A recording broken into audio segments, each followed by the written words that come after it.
Welcome to the Who, What, Why podcast. I'm your host, Jeff Schechtman. We live in a moment when ideas move at the speed of social media, transforming them from academic theories into institutional practices almost overnight. Concepts that once percolated in university corridors for years now reshape boardrooms, classrooms, and the fundamental ways we govern ourselves. Few thinkers have been as prescient or as sharp in dissecting these transformations as my guest, Yascha Mounk.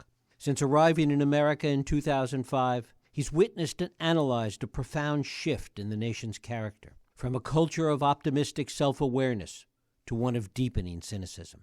He spent years warning about the threats to liberal democracy, from the rise of right-wing populism to the challenges of maintaining democratic institutions in an increasingly fractured world. His most recent book, The Identity Trap, examines how well-intentioned movements for social justice and identity politics can evolve in unexpected ways that undermine the very social cohesion they seek to achieve. Through his recent writings, he analyzes everything from what he calls Trump's zero-sum presidency to the shifting landscape of global power. Mounk, a professor at Johns Hopkins, a contributing editor at The Atlantic, and the host of the Good Fight podcast and the Persuasion Substack, brings both intellectual rigor and a deep sense of urgency to these debates. His conversations with leading thinkers help illuminate the complex interplay between democracy, technology, and social change, while his personal observations chart how America has transformed from a nation defined by its perfectibility to one increasingly focused on its divisions. At a time when liberal democracy faces challenges from both within and without, we'll explore with Yascha Mounk how these forces are reshaping our institutions, our media, and our politics, and whether we can forge a path forward that preserves both democratic vitality and social cohesion. It is my pleasure to welcome Yascha Mounk here to the Who, What, Why podcast. Yascha, thanks so much for joining us. Thank you so much for having me on, Jeff. A delight to have you here. You and I originally started talking about doing this about 6 months ago. It was back in August over the summer. And at the time, what inspired me was a column you had written in your Substack about how much had changed since you came to America in 2005. That many of the original virtues of the country had fundamentally changed, particularly with respect to how Americans saw themselves. Given what's transpired in the past 6 months, how has that change been even more profound?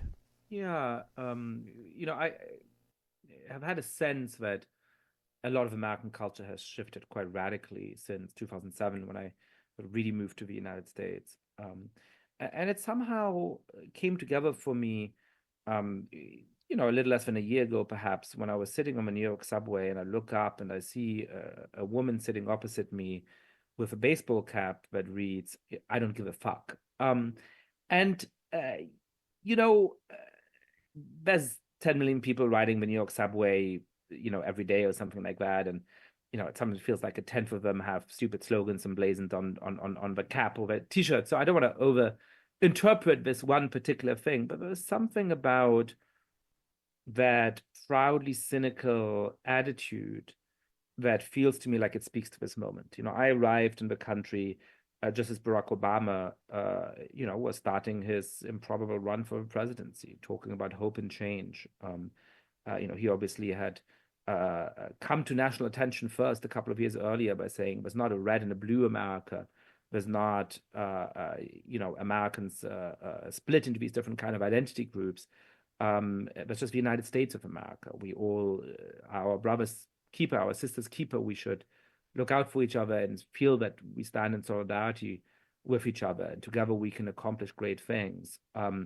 It feels to me that on the right, but also on the left, that feeling has given way to one of deep division, to one which vilifies people who have different political opinions, to this, perhaps especially on the left, a deeply identitarian view of the world in which the fundamental fact about you is not just whether you're from red America or from blue America, but whether you're born to this ethnic group or to that ethnic group.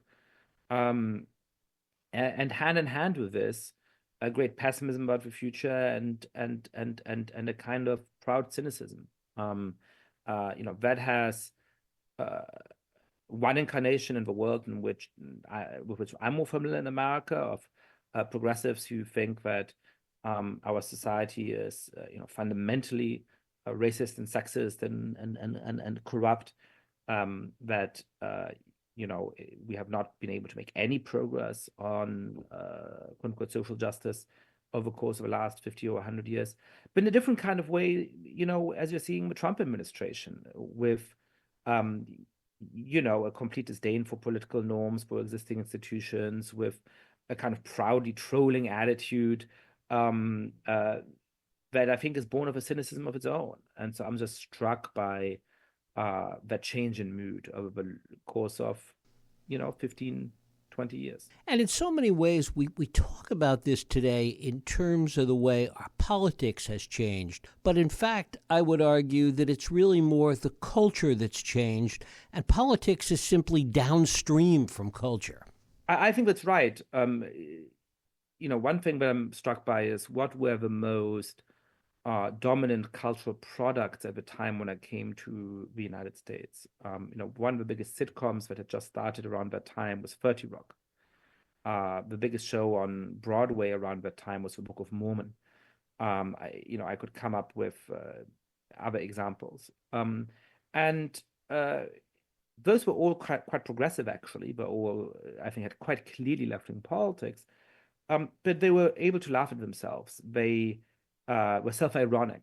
They knew the shortcomings of their own social and political milieu. They had a facility of irony and gave you a sense that nothing is quite off limits in terms of what you can joke about. And that, of course, feels very different from the kind of culture that has dominated in the last 5 or 10 years. One that has been much more censorious, much more earnest in certain kinds of ways, but also much more cynical about what people are like. Perhaps the last great television show that got a lot of buzz and was widely acclaimed is Succession, which I did watch, and there was parts of it I enjoyed, but I was struck by the basic worldview of everybody fundamentally being a bad person. And I think part of the enjoyment of watching that show was supposed to be to think, oh, look at these terrible people. Thank God I am not like them. That's very different even from a show like The Wire, which was sort of the most veneered show when I came to the United States, which obviously showed a lot of violent crime, a lot of the drug trade, a lot of really horrible and difficult things.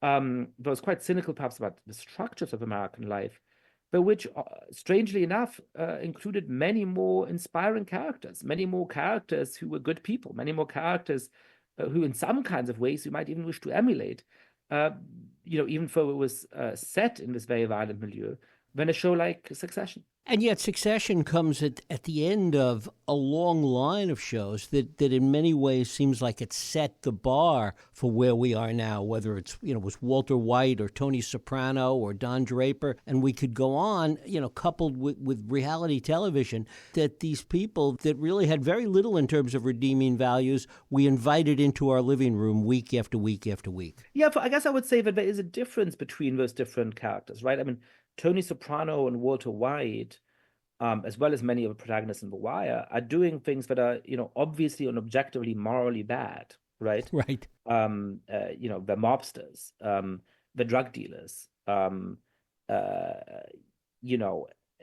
yet those shows I think the sensible instinct of good literature, we're trying to complicate those moral narratives and trying to get us to see that perhaps there was things to sympathize with, even in an Italian mobster in New Jersey. Perhaps even this self-made drug king, in New Mexico, was somebody whose motivations we could in some ways understand and who we could, in certain respects, regard as our hero.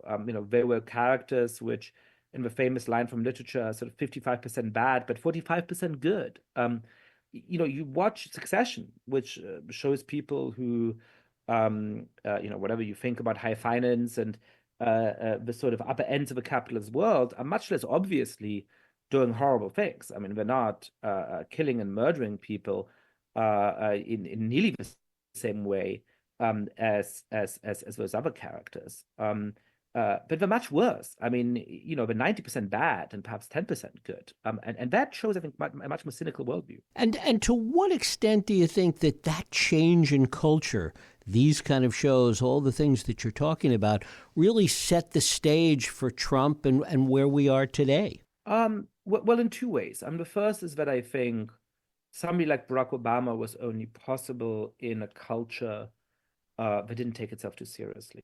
I think the fact that it was a time in which liberals and progressives could laugh at themselves made the country much more receptive to someone with idealism about the future, with optimism about the future, because they didn't think they were going to be lectured all the time. They didn't think they were going to be judged all the time. Whereas I think the much more, to name it, to call it by its name, kind of woke culture of the last 5 or 10 years made people really tired, made people feel like, if I'm not on board with every single one of your opinions and every single one of your attitudes, you think I'm a bad person. You think I'm beyond the pale. And so do I want to vote for somebody who's going to judge me even more? Perhaps I'll vote for the person who's willing to say, horrible things, willing to say offensive things, but who wouldn't judge me, who's going to relieve me of that kind of fear of being judged. And obviously some of the actual excesses of that culture, even in terms of social practices, institutional rules, missteps in terms of bigger political questions like immigration, is a lot of what Donald Trump exploited in order to win voters. Many of whom were the kinds of voters who were always supposed to vote for Democrats, right? Many of whom were Latinos, for example, who on this very simplistic identitarian worldview of Democratic Party strategists for the last 20 years are always going to vote for Democrats because they're people of color. Well, it turns out that they see themselves quite differently and they think about politics quite differently from how they were expected to. And again, this comes back to the idea of politics being downstream of culture. And it's some of what you talked about in the identity trap and the inherent problems with this kind of woke identity politics. Yeah, absolutely right. So, my last book is trying to take seriously this body of ideas that started in intellectual circles and some university campuses, perhaps started to bleed out a little bit to certain activist groups, but felt relatively marginal to our politics and our culture as a whole. And then over the course of a surprisingly short span of time, really become dominant, at least for a while, really became the culture of the American mainstream. And these ideas, which you can call woke if you like, I refer to them as the identity synthesis in the book, started in a sense from a sensible point of departure, which was that we want to overcome injustices and disparities that are very real. But obviously in the history of the United States and of other countries, we really have marginalized, discriminated, and excluded groups, members of minority groups in very real way. But it advocated for a solution to those problems, which really rejected any kind of universalist moral conception, really rejected some of the fundamental bases of philosophical liberalism and the constitutional tradition of the United States, and that envisaged a world not in which, as with Obama in 2008, we might to some extent overcome the deep dividing lines that have tragically shaped American history, but rather one in which they remain forever present and perhaps more present in our minds, one in which the way I speak to you should really be deeply influenced and inflected by what your ethnicity is, what your sexuality is, what your kind of belonging in various identity groups might be, one which we should be afraid of being inspired by the cultures of our fellow citizens, seeing things like fusion cuisine from a very critical point of view, and one in which the way we're going to be treated by institutions to which we apply, by medical authorities, perhaps even by the state in granting basic rights and duties, differently, depending on the kind of identity group to which we belong. And that, for the point of departure is in some ways understandable and even sounds noble, is actually an incredibly pessimistic view of a kind of society of which we might end up. And one we're potentially heading. Talk a little bit about what you see in the way in which this is taking hold seemingly in Europe today. Yeah, I mean, so I think what we're seeing is that many of these ideas spread, and perhaps those inevitable. I mean, one way of thinking about European culture since the end of World War II is simply as N+5, which is to say, American culture plus 5 or 10 years. Italians and French fought for a while that they would resist the import of McDonald's. And I'm sure there's many fewer branches of McDonald's per capita in Italy and France today than in the United States, but there's plenty of branches of McDonald's in those places as well. So to some extent, this is a question of just cultural influence expanding, particularly to the Anglosphere, to Canada and Australia and the United Kingdom, but also to places in continental Europe. The extent to which those ideas have spread varies a little bit from place to place, and I think there's a little bit of a religious dimension to that as well. While I don't agree with the brilliant writer and my friend John McWhirter that we should think of wokeness as quintessentially a religion, I do think that it's filling a religion-shaped hole for many people and in our public life. Perhaps Protestant cultures, and particularly Puritan cultures, are more conducive to that religion-shaped hole being filled with a form of purity politics. The sets of things that people in Cambridge, Massachusetts believe today is very different from what they believed 300 years ago, but their idea of a moral community as one that needs to be pure and protected from wrongthink and which must expel anybody who violates its strictures is, I think, one that stands in great continuity to its own past. In Catholic countries like Italy or Spain, that have always had a very different kind of way of thinking about moral community, in which, the inevitability of sin and the importance of reintegrating people once they have gone through, the private forms of confession and regret, I think make it less easy for this form of purity politics to take shape today. So, you end up with countries like Sweden that speak excellent English, are quite integrated into the Anglosphere and have a Protestant background culture, being more influenced by these ideas than a country like Italy that, where people speak less English, where the society is a little bit more divorced from England, and that have this Catholic inheritance that leads, I think, to quite a different way of thinking about the nature and shape of moral community. To the extent that it has taken on that moral aspect and that Puritanism that you talk about, one wonders here how this will play out as more and more of this wokeism, or whatever we want to call it, is kind of taken away, is pulled out by its roots just by virtue of what we're seeing Trump do at the present. What fills that hole? Yeah, and I mean, I think we're going to see a pretty interesting clash of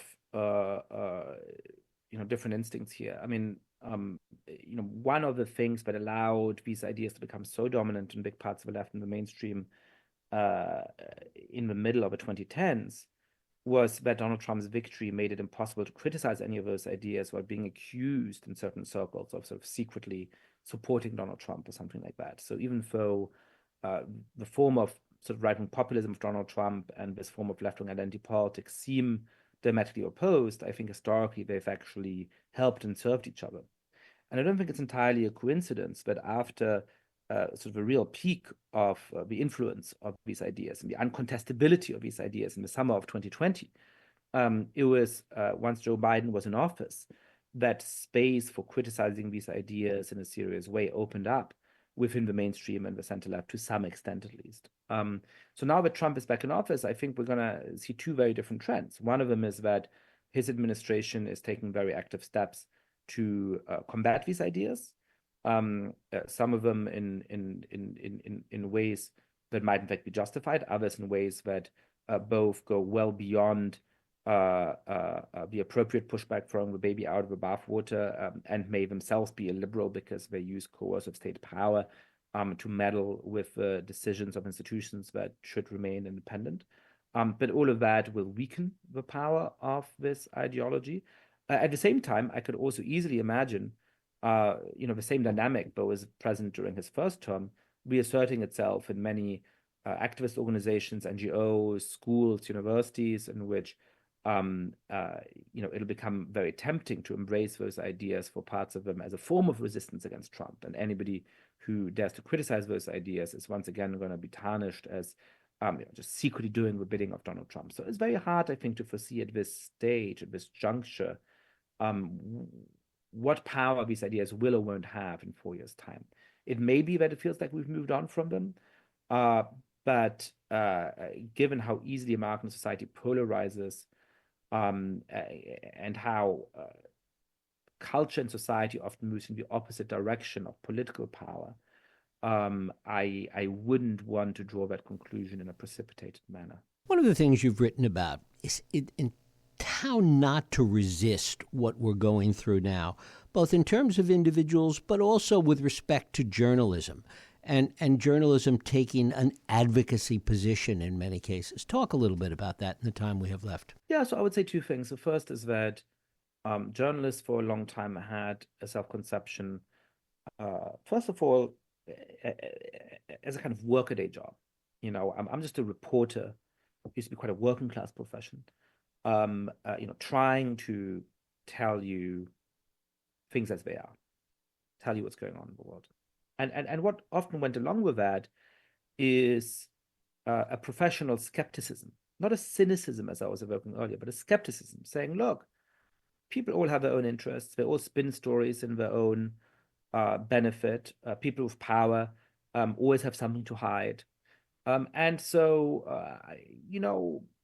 whoever I talk to, I should be a little bit skeptical of them. I should keep some distance from power.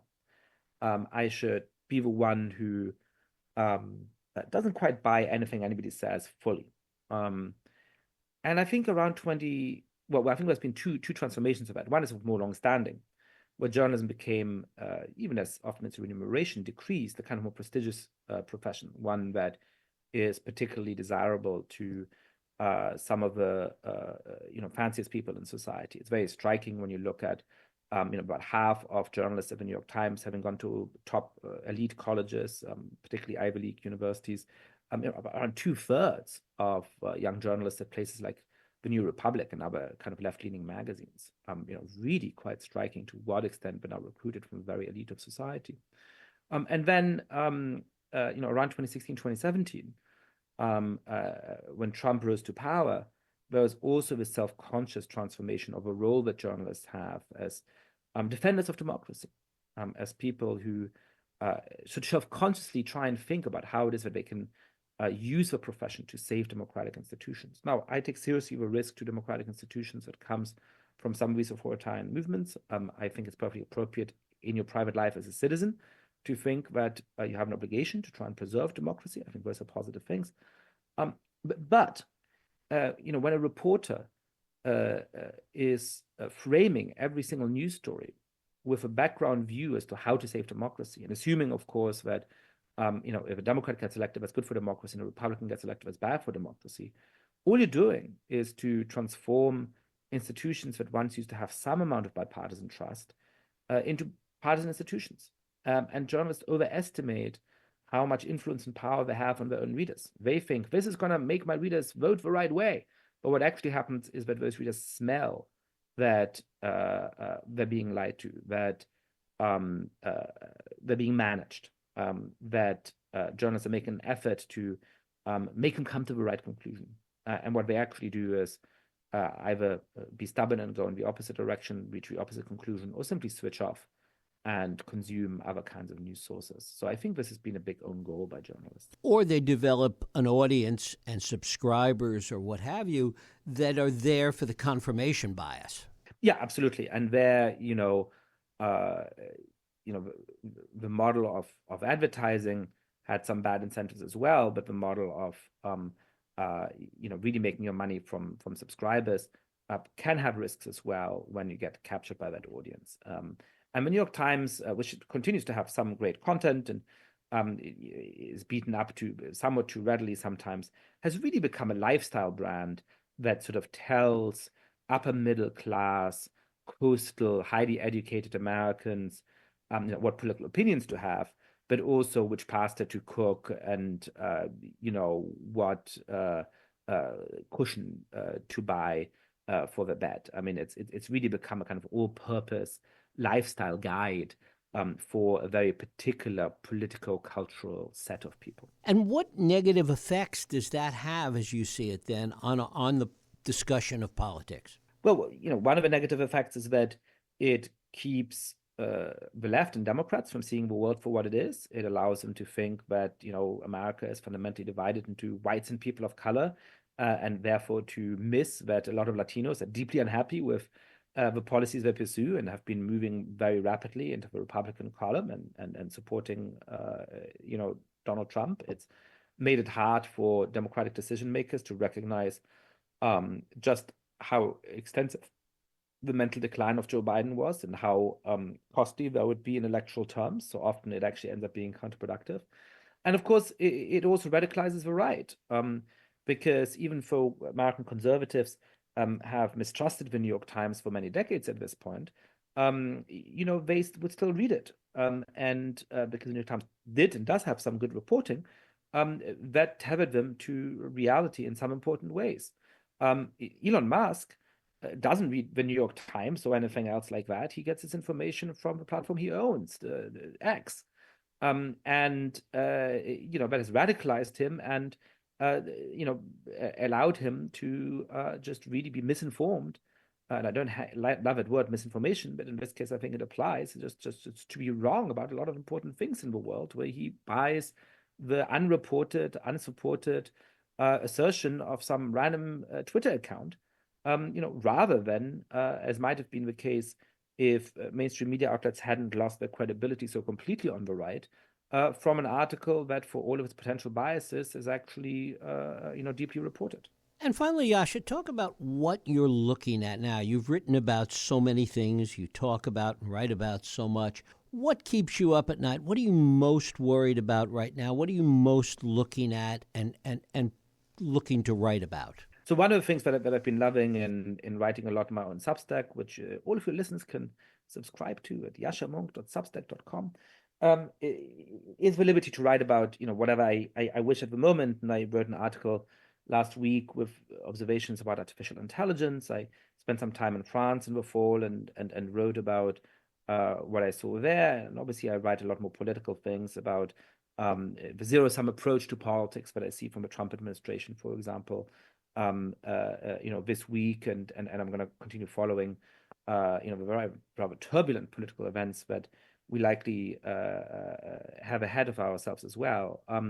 Look, I do worry that we have seen the rise of a set of anti-establishment politicians who don't have a deep commitment to the constitutional order, and don't have a deep commitment to the rule of law, and who don't want to recognize legitimate limits on their power because they feel that they and they alone truly represent the people. And then on the other side, we have a political force that clearly is not capable of capturing the zeitgeist, of actually speaking to a majority of our fellow citizens, of actually putting forward a convincing or optimistic vision about what kind of future they want, and that therefore is defaulting increasingly to total opposition and to name calling and to fancying itself as some kind of rerun of the hashtag resistance to Nazism or fascism or something like that. And I worry about the kind of political dynamic that combination of forces is likely to entail, not just in the next 4 years, which I'm concerned about, but in the next 10 or 20 years. Yascha Monk, I thank you so much for spending time with us here on the Who, What, Why podcast. Thank you so much. Really enjoyed this conversation. Thank you. And thank you for listening and joining us here on the Who, What, Why podcast. I hope you join us next week for another Who, What, Why podcast. I'm Jeff Sheckman. If you like this podcast, please feel free to share and help others find it by rating and reviewing it on iTunes. You can also support this podcast and all the work we do by going to whowhatwhy.org/donate.